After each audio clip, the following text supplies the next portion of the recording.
Blaming others for your problems is a complete waste of time. When you do that, you don't learn anything. You can't grow and you can't mature.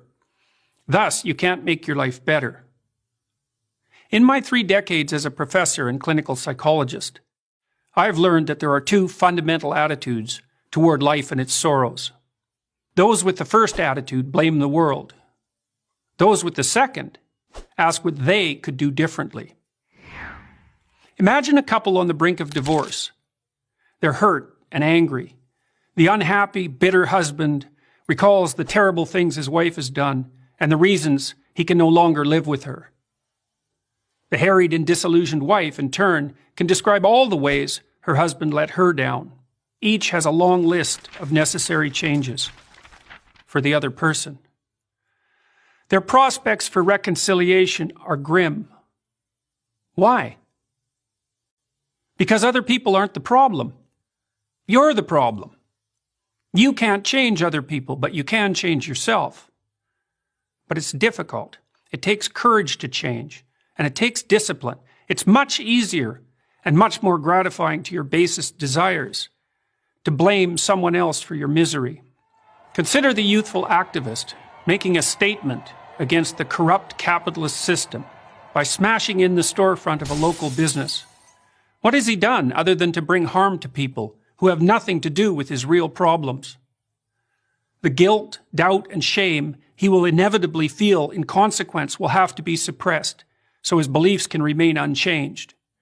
And that suppression will do nothing but foster his anger and alienation. In the play The Cocktail Party by American English poet T.S. Eliot, one of the characters is having a very hard time of it. She speaks of her profound unhappiness to her psychiatrist. She tells him that she hopes her suffering is all her own fault.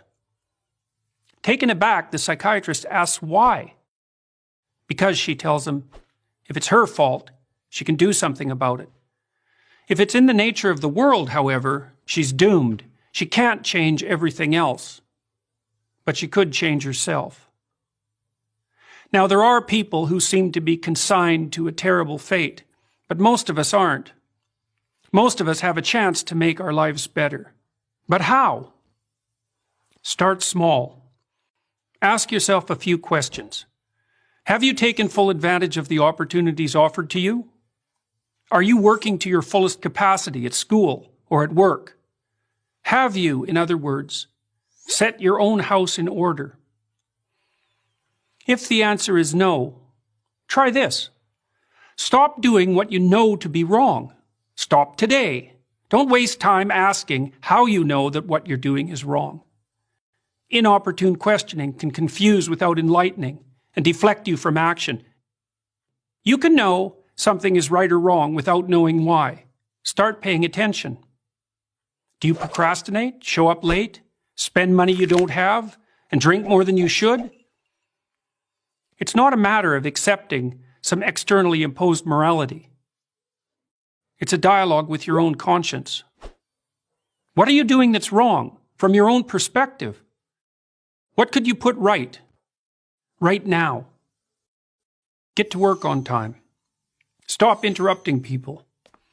Make peace with your siblings and your parents. Diligently utilize everything you already have at hand.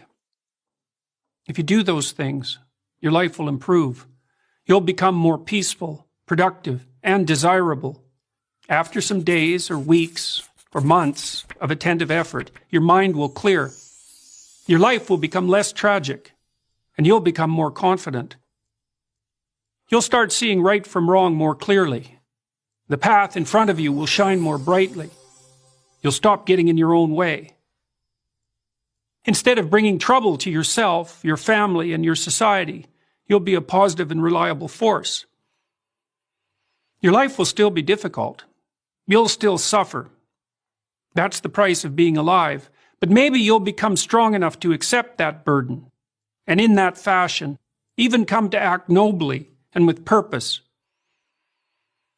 The proper way to fix the world isn't to fix the world. There's no reason to assume that you're even up to such a task, but you can fix yourself. You'll do no one any harm by doing so. And in that manner, at least, you will make the world a better place.